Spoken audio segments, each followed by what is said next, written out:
The bolt cutters bit down, steel groaning under pressure. Dozens of hands clamped onto the chain, a wall of defiance holding it in place. And in that suspended moment, everyone knew, if it snapped, so would the city's silence. The first curl of steam rose like a thin white ribbon from the hood of the Pearl coupe, and Serena Vale told herself it was only heat mirage from the August sun. Then the dashboard chimed. The temperature needle leapt, and a sweet metallic scent slipped through the vents.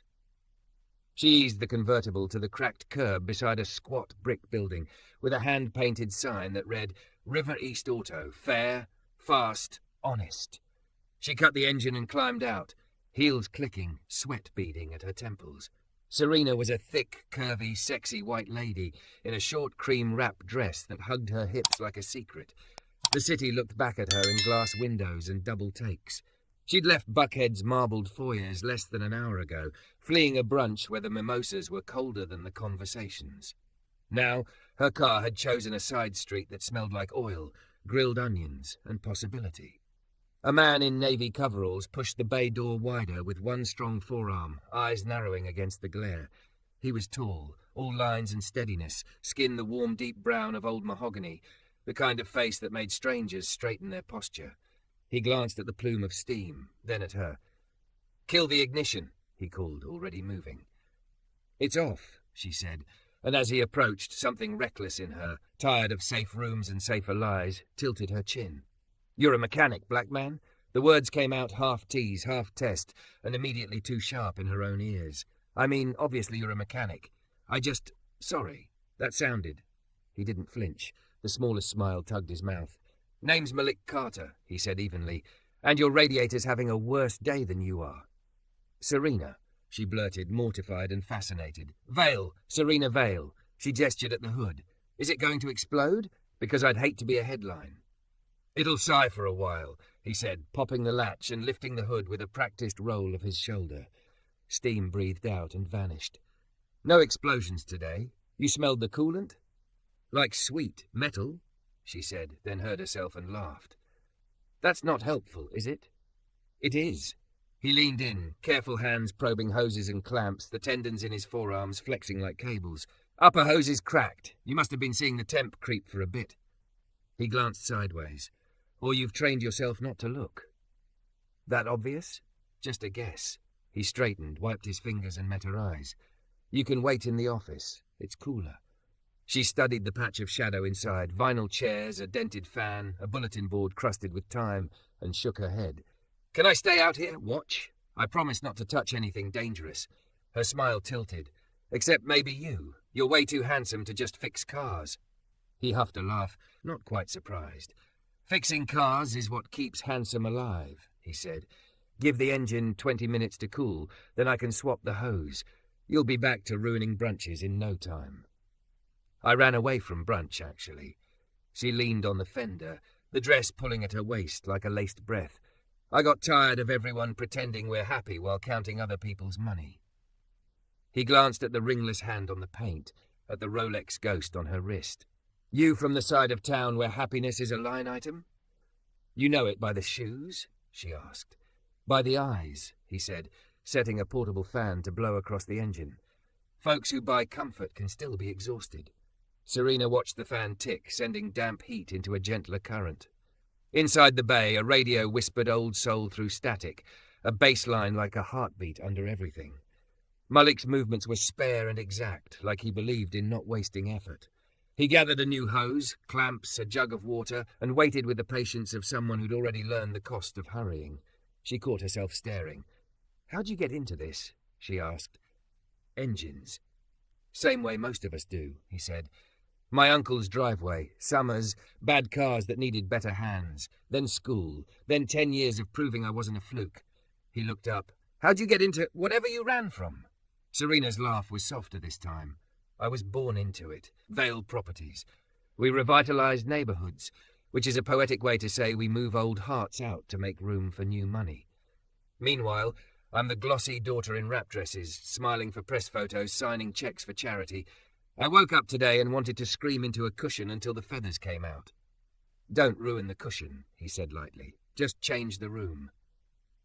He touched the radiator cap like a priest touching altar silver. then nodded. "Cool enough. Stand back." She retreated, and he set to work. The cracked hose came off with a hiss and a sticky sigh. He wiped the necks, slid the new hose into place, tightened clamps with a ratcheting certainty that made something low in her unknot. It was a gorgeous thing, watching competence, effort collapsing into ease, decisions made without telling the story of the decision. "My father thinks the city is a chessboard," she said, words spilling because the rhythm of his work made truth feel safe. "But I drove through Riverside this morning. Little houses, corner stores, a school with a mural of kids holding hands. There's a market on the corner where the bell over the door sounds like a laugh. We're going to carve all that into glass." Malik didn't look up. "You already know the answer that would help you sleep. And the cost." Serena pressed her lips together. "He taught me how to read a prospectus. He never taught me how to walk into a room and say no." "That part you learn with your feet," Malik said. "You say it once, then you work so the floor doesn't vanish." He finished, poured water, then coolant, eyes tracking the fill line like a horizon. "Start her up," he called. Serena slid into the seat, turned the key. The engine caught, coughed, then settled into a smooth, expensive purr. She watched the needle hover, then sink toward calm. It felt like a benediction. "Give it a minute," he said, listening with his whole body. "No leaks." He closed the hood lightly, as if not to wake something asleep. "You're good. How much?" He named a number that made her blink, fair, almost tender. She handed over a card, and, on impulse, her softness turned reckless again. "Do you ever teach?" she asked. "Like basic things, for people who never learned because someone else always did it for them." "Saturday mornings," Malik said. "Community centre on Juniper. Oil checks. Tires. Reading the noises a car makes when it's trying to talk to you." "I want to come," she said, surprising herself and watching his face to see if he'd tell her she was chasing a mood. He only nodded, a slow yes that felt like a door cracking. "Bring clothes you can ruin." "Already ruined this dress," she said, then flushed and laughed. "I mean with sweat and shame. I said something stupid when I got here." "You said what you've heard said to you," Malik replied. "Then you caught it. That's a start." The receipt printed with a reluctant wheeze. She signed, then hovered. The street outside was loud, the scream of a bus brake, a kid on a scooter, a woman arguing into her phone, and in that noise Serena felt the hush inside the bay clamp around her like a hand.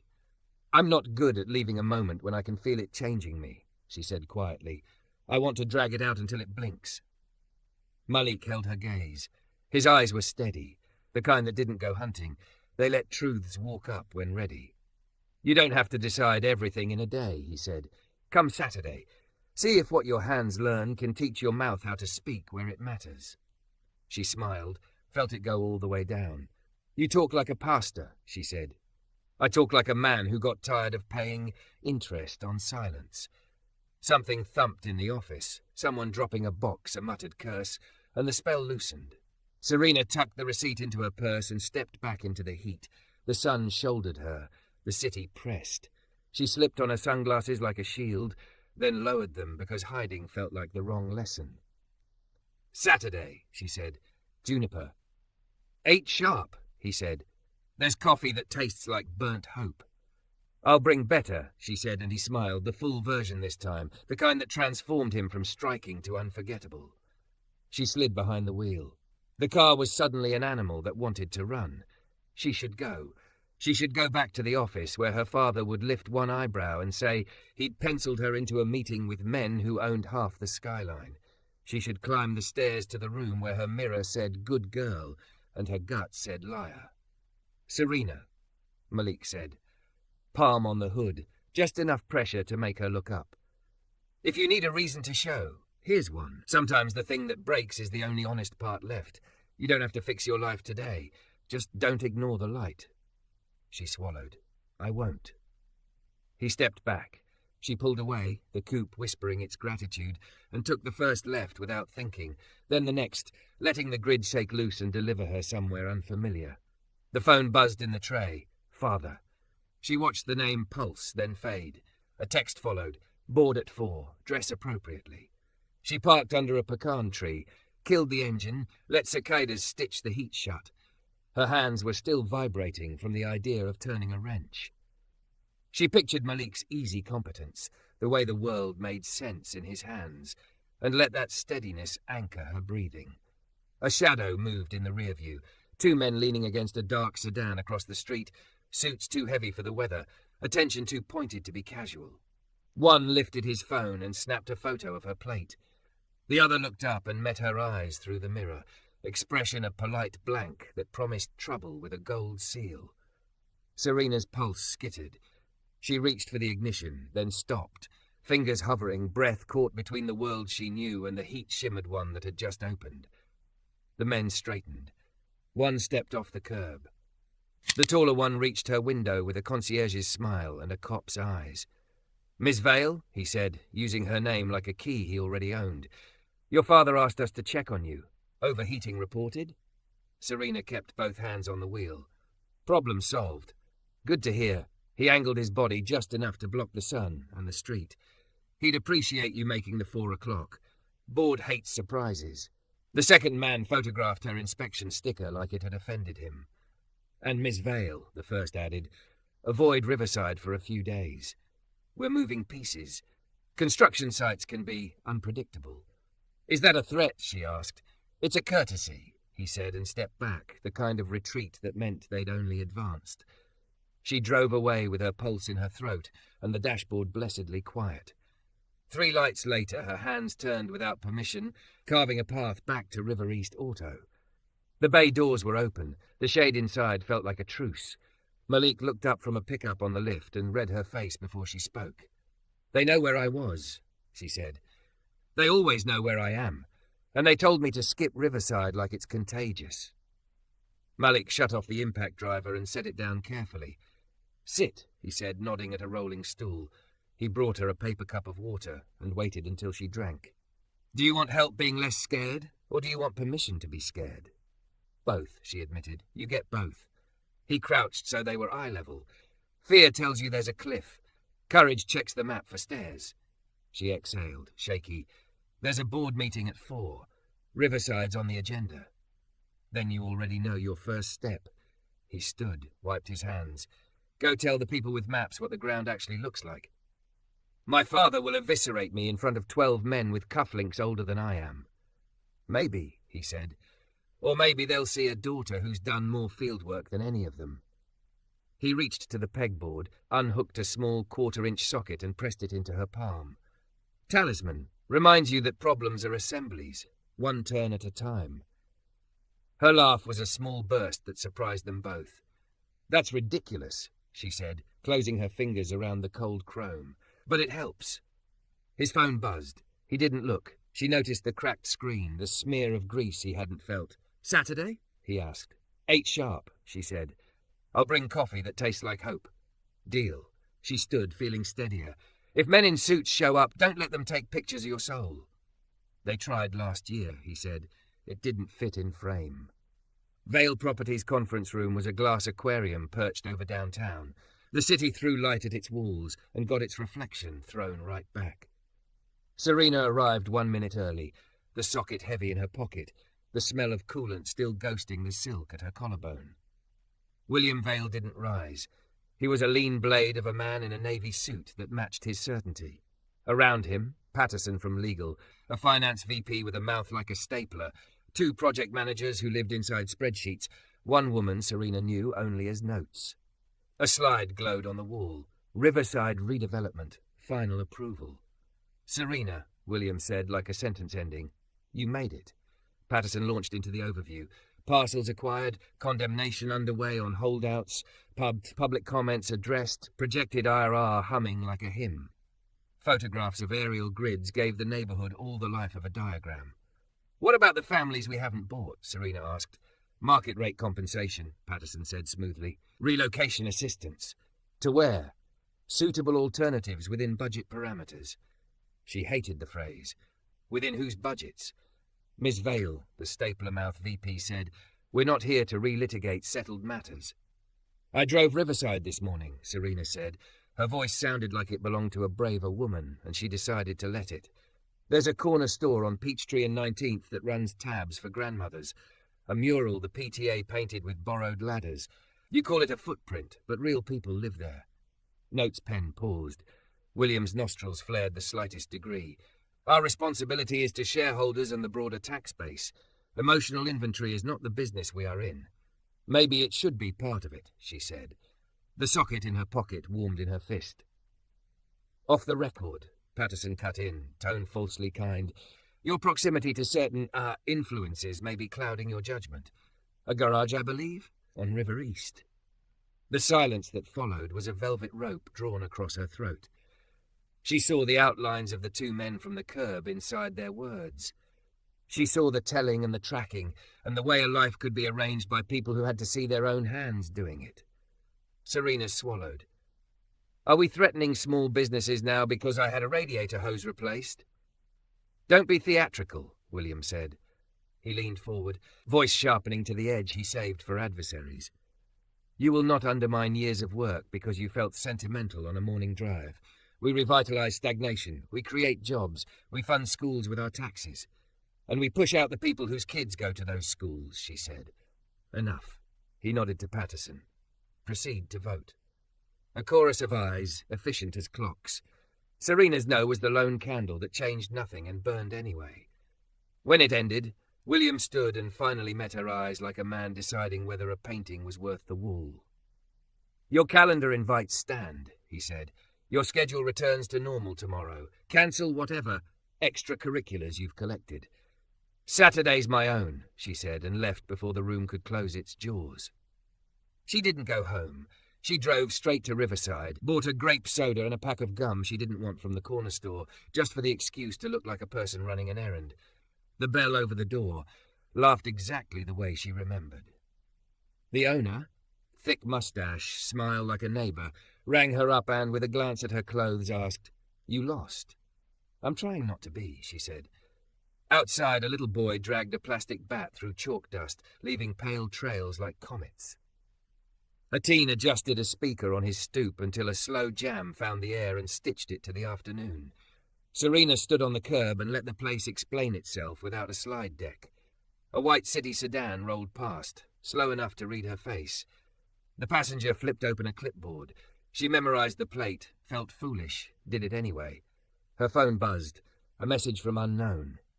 You made a scene. 4 o'clock went through regardless. Come to dinner and apologize. See. She deleted it. She texted Malik a single line. They voted.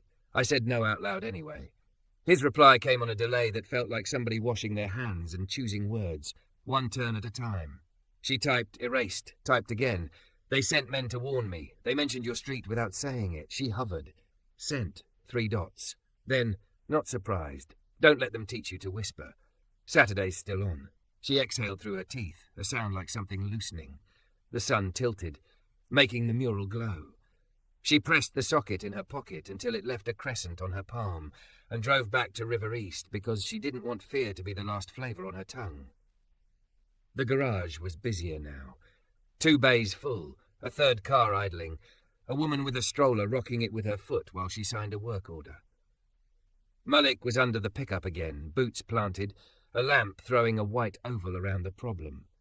He slid out when he heard her keys, eyes flicking across her face for damage. I survived, she said. They voted as if the numbers were a weather report, but I didn't sit pretty. He pushed to his feet and handed a socket to a kid sweeping the corner. Good, he said, and let the word do its work. Sometimes a no is a seed. Takes rain, takes heat. Do you ever get tired of being the person who talks me off ledges? Every ledge I talked myself off took somebody else's words first, he said. I'm just paying it forward. A city truck eased to the curb. White doors, seal on the side. 2 men in pale shirts with clipboards. Serena's stomach dropped even before they stepped down. The taller one read the painted sign with a bored expression. The shorter headed straight for the office. Malik's jaw flexed. Stay by the fender, he murmured, not looking at her. He wiped his hands clean, then cleaner, and met the men halfway with the kind of calm that had a spine in it. Afternoon, the taller one said. Routine inspection. We passed in May, Malik replied. New complaints, the man said, smiling like a stamp. From who? Anonymous, he said, which was a way of saying from someone whose name mattered more than yours. Serena watched the shorter man slap a yellow notice on the office door. A second went on the bay post. The paper snapped in the warm air. Violation in thick block letters. The stroller baby started to fuss and then cry. Malik didn't raise his voice. "Customers are here," he said. "You can't shut us mid-repair without hazard justification." "Then wrap it up," the man said. "We'll be back in the morning." "How convenient," Serena said before she could stop herself. The taller man finally looked at her. Recognition flickered. His smile widened by 2 fake teeth. "Miss Vale, fancy seeing you here." Malik didn't turn, but she felt him register it like a temperature change. The men left their papers behind, and their message with them. The bay felt suddenly 2 degrees colder. Serena reached for the socket in her pocket and closed her fist until the crescent bit her skin, an edge she could use to cut through the tremor in her hands. Malik's eyes found hers at last. The calm in them had more iron now. "Saturday," he said softly, as if making a promise to time itself. "Saturday," she said back. Outside, the city truck idled at the corner, as if waiting to see whether fear would finish the job the paper had started. The yellow notices flapped in the heat, each one an accusation pasted in ink that smelled like permanence. Serena tore one down, crumpled it, and felt the glue cling to her fingers. Around her, the garage customers watched with the wary silence of people used to punishment arriving in envelopes or decals. Malik only picked up his wrench and set it down again, the motion too careful to be casual. "Anonymous complaints," he said flatly. "That's family shorthand for your last name." Serena's throat locked. "I'm sorry. Don't." He wiped his palms on a rag, eyes hard but steady. "They want guilt to do half their work. Don't hand it to them." Frank, the garage owner, lumbered out from the office, glasses crooked, face pale. "City inspector said we're out of compliance on disposal tanks. Tanks I had certified 6 months ago. Said if we don't shut down voluntarily, they'll fine us 10 grand per day." "That's extortion with paperwork," Malik muttered.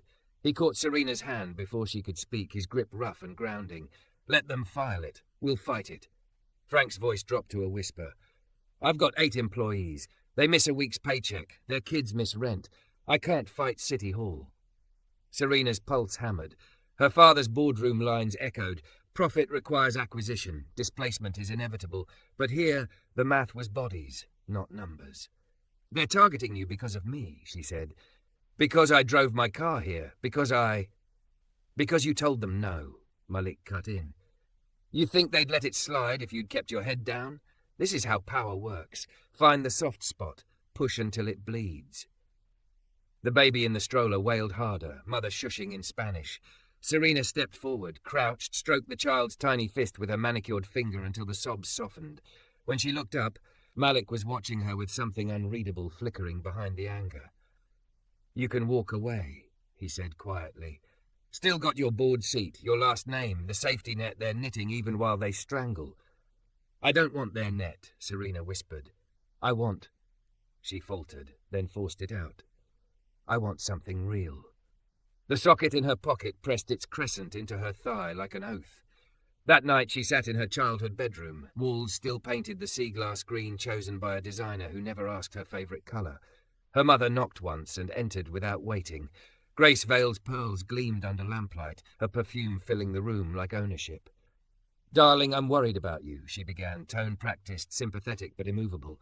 "This fixation, mechanics, neighbourhoods, it isn't you." "How do you know?" Serena asked. "Because I raised you." Grace perched on the edge of the bed. "Your world is philanthropy, not grease under fingernails. You don't belong on those streets." Serena stared at the silver picture frame on her dresser, her 6-year-old self in tulle, smiling for a recital. "Maybe belonging is what I've been missing." Grace's eyes hardened. "Do you know what people are whispering already? That you've lost your sense. That Malik Carter is exploiting you." The name in her mother's mouth sounded like a slur. Serena's chest tightened. "Exploiting me? He fixed a radiator hose, Mom. He teaches at a community centre. He listens. That's more than I can say for most men at our tables." "Character doesn't pay dividends," Grace snapped, then caught herself, smoothing her tone. "Serena, please, don't throw away everything we've built." "I didn't build it," Serena said. "I just inherited the weight." Grace rose, pearls clicking like teeth. "If you continue down this path, don't expect us to shield you from consequences." When the door closed, Serena pressed her forehead to the cool glass of the window. Down in the drive, her father's sedan purred, headlights cutting the dark. She knew, with the certainty of tides, that he already had men drafting new violations for the garage. Saturday came with drizzle that slicked Juniper Street and made the community centre smell like wet wood and burnt coffee. Serena parked her BMW 3 blocks away, traded heels for sneakers, and walked fast, hoping anonymity might cling like mist. Inside the automotive bay, a dozen people huddled around an engine block perched on a stand. Malik's voice carried, calm and sure. Every system talks to another. Ignore one, you miss the whole story. Serena slipped in at the edge. He saw her, gave the smallest nod, then handed a wrench to a middle-aged woman who laughed nervously. Your turn, Mrs. Washington. Loosen counterclockwise. Muscle, not prayer. The class chuckled. Serena watched hands of every colour grip tools, watched Malik bend to explain without condescension, watched the way he made complexity feel like invitation. When he finally turned to her, grease streaking one cheek, he said only, Gloves are there. Pick your size. She tugged on a pair, clumsy too tight, but when he guided her hand to the socket, her pulse steadied. Lefty loosey, he said, just like champagne corks. She laughed, startled by how natural it felt to share the joke. Hours slipped. By the end, she had coolant on her sleeve, a bruise on her knuckle, and a grin she hadn't worn since girlhood. But outside, shadows waited. As the class dispersed, a black Escalade idled across the street. The tinted window slid down. Preston Blackwell, her ex-fiancé, hair perfect, smirk practiced, rested his arm on the sill. Darling, he drawled, slumming it suits you less than you think. Malik stiffened beside her. Preston's gaze flicked to him, narrowed. You'll find, Carter, that Atlanta doesn't reward ambition without pedigree. Best to remember your place before you lose even that garage you cling to. Funny, Malik said evenly. My place seems to fix things your money can't. Preston's jaw ticked. This isn't over. The window slid up. The SUV purred away. Serena's hands shook. Malik touched her wrist lightly. This is the part where they try to scare you back in line. And you, she asked. I've lived my whole life outside their line. She swallowed, feeling the socket still in her pocket, warm now. Then maybe it's time I stepped out too. That evening they sat in Frank's office, papers spread, violation notices, photographs of tanks, copies of permits. Isabella Carter, Malik's younger sister, scrubs still smelling faintly of antiseptic, clicked through spreadsheets on her laptop. I cross-referenced inspection dates, she said. Frank's garage, Rivera's market, 3 bodegas in Riverside, even a daycare centre. Same inspectors, same timing, always right after someone speaks against development plans. Serena leaned closer. You're saying this isn't just retaliation against Malik, it's a whole system. Isabella nodded grimly. Weaponized bureaucracy. They silence dissent by drowning it in paper. Malik rubbed his jaw. Expose it and they'll double down. Expose it, Serena countered, and maybe other people stop feeling so alone. Frank looked between them, eyes old with fatigue. You kids realize this isn't a TV drama? They'll bury us in court. They've got lawyers, judges, politicians on speed dial. Serena Innerly's Rolodex was carved into her bones. Then we don't fight them in private rooms. We fight them in daylight. Malik met her gaze, searching for doubt. There was fear, yes, but beneath it a steadiness even she hadn't known she carried. Daylight, he said finally. Then we'd better make it blinding. The socket in her pocket dug deep into her thigh, no longer just a talisman, but a promise. Dawn came thin and grey, a quiet drawn across the city like gauze. In Frank's office, the fluorescent light hummed while the coffee maker fought for its life. Papers lay in drifts. Permits, inspection stamps, photographs of the same yellow notices pasted in different handwriting across different door frames. Isabella clicked and scrolled, eyes red but fierce. I mapped it, she said, spinning the laptop so they could see. On the screen, a city grid speckled with pins. Every anonymous complaint in the last 6 months that resulted in surprise inspections or shutdowns. See the clustering? Riverside, River East, Juniper Corridor, and every time there's a council vote or a development hearing, the pins spike. Frank leaned over, mouth parting. Hell, he whispered. They're hunting with a calendar. Serena took a breath. The socket in her pocket felt heavier at sunrise. We go public, she said. Not a leak. A flood. Names, dates, patterns. We stand where nobody can say they didn't hear. Malik watched her, thumb pressing a coffee lid flat until the foil collapsed with a soft pop. "Steps of City Hall," he said. "Lunch hour. People, not just paper. The story needs faces." "Faces and receipts," Isabella added. "We'll put the spreadsheets on a site. Press can see every line we see. If they try to spin, they spin against data." Serena nodded. "I'll call Aisha Patel at the Journal. She hates glossy cover stories. If anyone prints truth with teeth, it's her." Frank rubbed a hand over his jaw. "They'll come for me harder." "They already are," Malik said. "Difference is, this time we won't be alone." By 10 a.m., Serena had made 3 calls that would have been considered treason at her father's table. Aisha answered on the second ring with coffee in her voice and suspicion in her questions. By 11:30, she confirmed she'd be at City Hall with a photographer and 2 interns. A local educator Malik knew promised a PA system. The community centre posted the flyer Isabella mocked up, a simple block font over a map. "Stop weaponized bureaucracy today, 12:30 p.m. City Hall steps." Grace texted Serena, "Please don't do this. Your father is..." Serena didn't open the rest. William called twice, both went ignored. Preston left a voice message that began "darling" and devolved into threat disguised as concern. Serena deleted it and stared at her own reflection in the bathroom mirror of the garage. No foundation, hair in a knot, grease ghosting her sleeve. She looked like a person who had chosen a direction and would keep walking even if it rained nails. Malik knocked on the jamb. "You ready to be a scandal and a signal?" "Always wanted a 2-for-1, she said, trying to smile. He reached up, thumb brushed a smear from her cheekbone, and for a tiny stupid second her knees forgot protocol. "Don't let them make you small," he said, "even when they're taller." City Hall's marble steps baked in noon sun. By 12:30, a swelling knot of people filled the plaza, mechanics in coveralls, daycare workers still in pastel scrubs, elders with folding chairs, teenagers with phones already live. Hand-lettered signs bobbed on paint-stained sticks. "We fix cars, you break lives. Code fare or go home. Riverside is not a blank space." Aisha threaded through with her badge and a recorder. "Miss Vale," she said, voice brisk, eyes flinting with the pleasure of a real story. "You have documents?" Serena swallowed. The manila folder in her hand was heavier than its weight. "We have documents, witnesses, and a pattern. This isn't a personal dispute." She lifted her chin. "It's a civic disease." Isabella set up the laptop on a folding table. A volunteer held up a shade umbrella like a makeshift standard. Malik checked the PA, gave the mic a lightly skeptical tap. Feedback shrieked, the crowd winced and then laughed. The kind of laugh that says we can survive even this.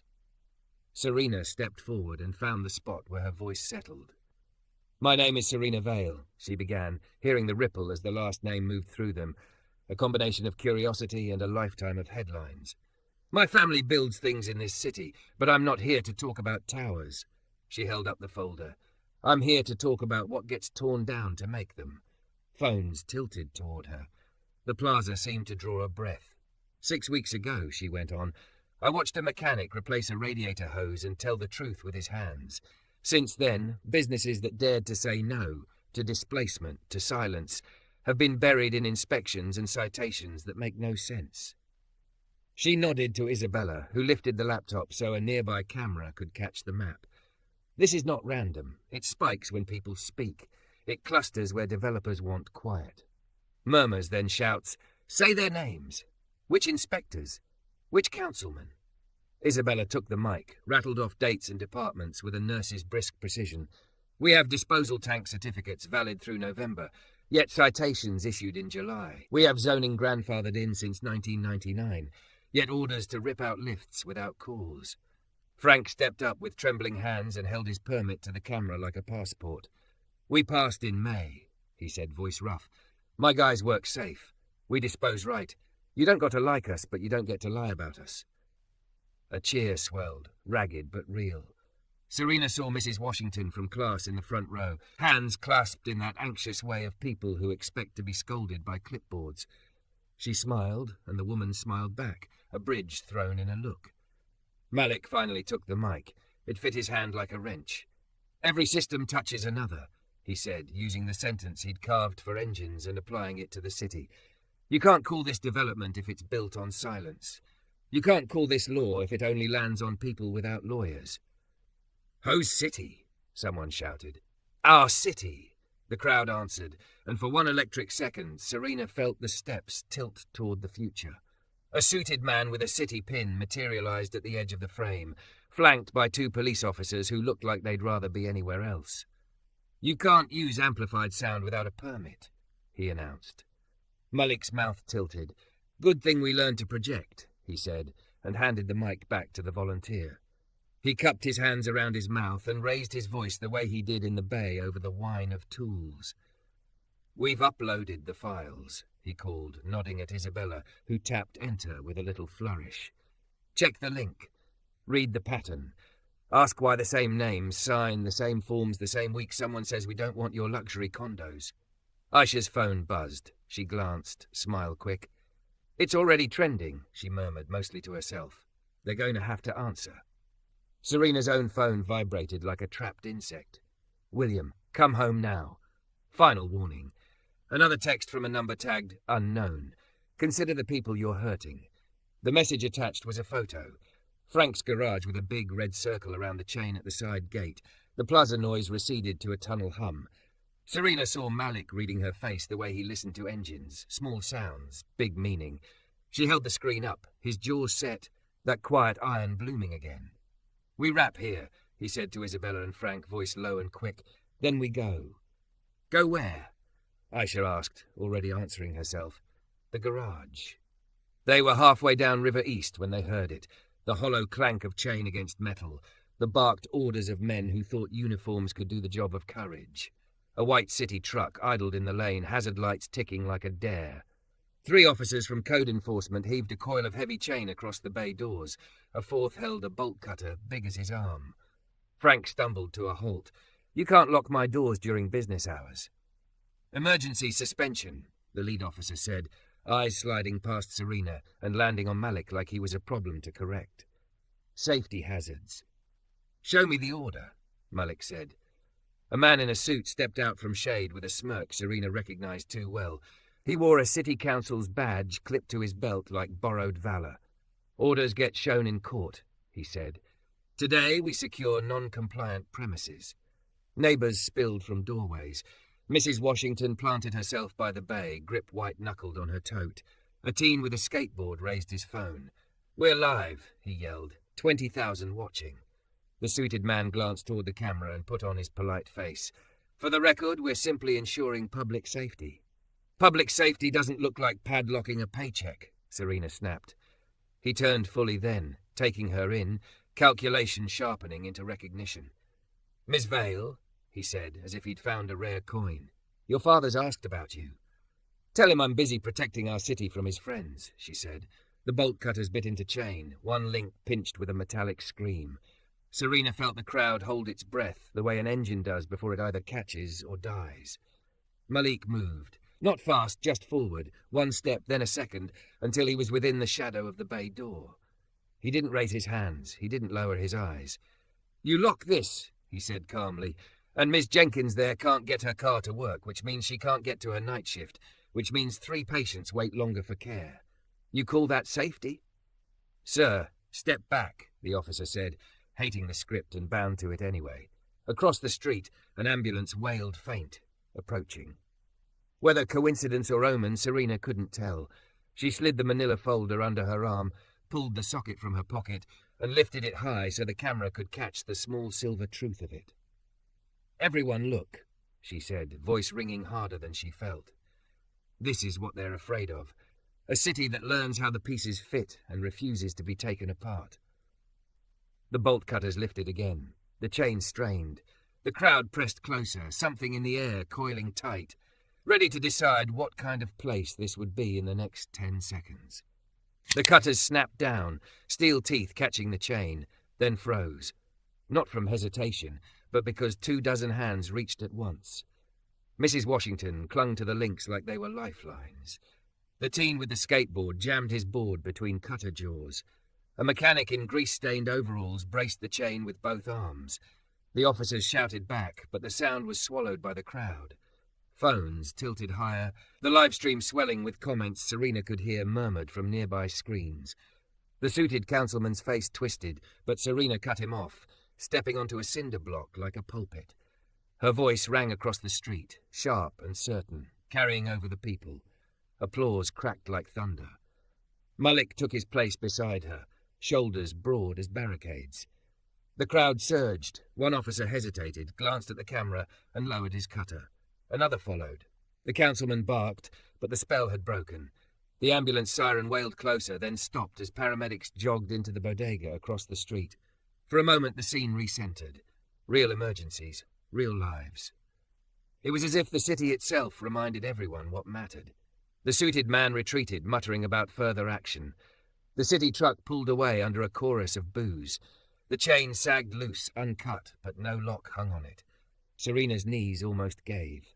Malik caught her elbow, steady as always. 2 days later, the story burned across every major feed. The live stream had reached 500,000 viewers by midnight. Hashtags spread faster than the city's spin machine could keep up. On morning shows, pundits debated whether Serena was a spoiled heiress in rebellion or a whistleblower for justice. Her father went silent, which was more frightening than rage. Grace sent a single email. Serena read it once, then deleted it. She spent those days camped in Frank's office, drafting statements with Isabella, fielding calls from journalists who smelled blood and from activists who smelled hope. Malik kept working the bays. Cars still needed brakes, families still needed wheels, but he checked in with her between jobs, sliding water bottles across the desk, brushing grease from her knuckles when she forgot she'd touched a rag. On the third night, exhausted, she fell asleep on the office couch. She woke to Malik draping a blanket over her. In the dim light, his face was softer, the lines of fight eased. Her throat ached with unshed words. She pretended to stir so he wouldn't know she'd heard. The city struck back fast. Lawsuits appeared like weeds, allegations of defamation, demands for damages. TV ads painted her as an ungrateful daughter undermining economic growth. One paper printed a grainy photo of her laughing in the bay beside Malik with the caption. Instead of shame, it sparked something wilder. People taped the headline to their own shop windows, proud to be seen as mechanic. Teachers scrawled it on chalkboards.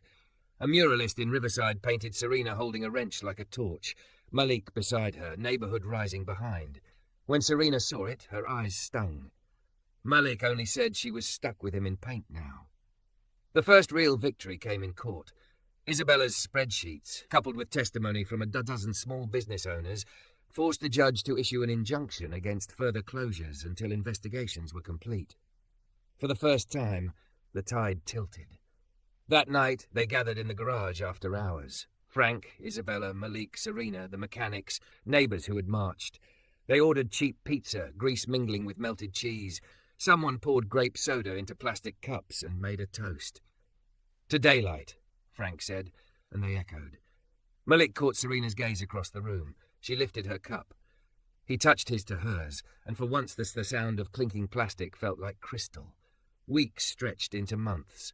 Hearings, rallies, more stories. Serena learned how to read zoning codes the way Malik read engines, tracing where each clause fed into another. She spoke less like a debutante and more like a fighter, words sharp with lived grit. Malik watched with quiet pride, only nudging her when exhaustion made her voice shake. Their closeness grew not with declarations, but with small, stubborn choices. Her hand steadying a jack while he loosened bolts, his shoulder brushing hers during late-night drafting, laughter spilling when grease smeared her cheek, and he refused to let her wipe it until she saw herself in the mirror. One night, after another long council session, they sat on the hood of her battered BMW under streetlight glow. She pulled the socket from her pocket, the same one he'd given her that first day. The city around them hummed with traffic, neon signs flickering, the smell of asphalt and fried food. It should have been ordinary. But in that moment, Serena felt like the ground had shifted forever. She leaned in, lips tasting of soda and determination, and Malik met her with all the steadiness she'd been missing her whole life. Months later, headlines read, "Federal indictments filed. Inspectors charged in extortion scheme." William Vale's name wasn't inked in the first wave, but everyone knew the walls were closing. Serena didn't gloat. She only stood on another set of City Hall steps, Malik's hand laced with hers, reporters flashing, and told them it wasn't about one family but about a city learning to listen to the people who lived there. The cheer that rose felt like ownership being reclaimed. 1 year later, a modest sign hung above a refurbished brick building near Riverside, the Carter Vale Centre for Skilled Trades and Justice. Inside, teens learned to change oil while volunteers taught them civic rights. Walls carried murals of engines and neighbourhoods intertwined. At the opening, Serena wore no pearls, no designer wrap, just jeans smudged from paint and a grin that reached her eyes. Malik, in his work shirt, stood beside her, arm firm around her waist. Reporters asked if she regretted leaving her old life behind. Serena glanced at Malik, at Isabella laughing with a group of students, at Frank shaking hands with neighbours. She pressed the socket, still carried, still shining, into her palm. When Malik kissed her on those steps, cameras clicking, it wasn't scandal. It was proof. Proof that love, when chosen with courage, could be the sharpest wrench against the rusted gears of power.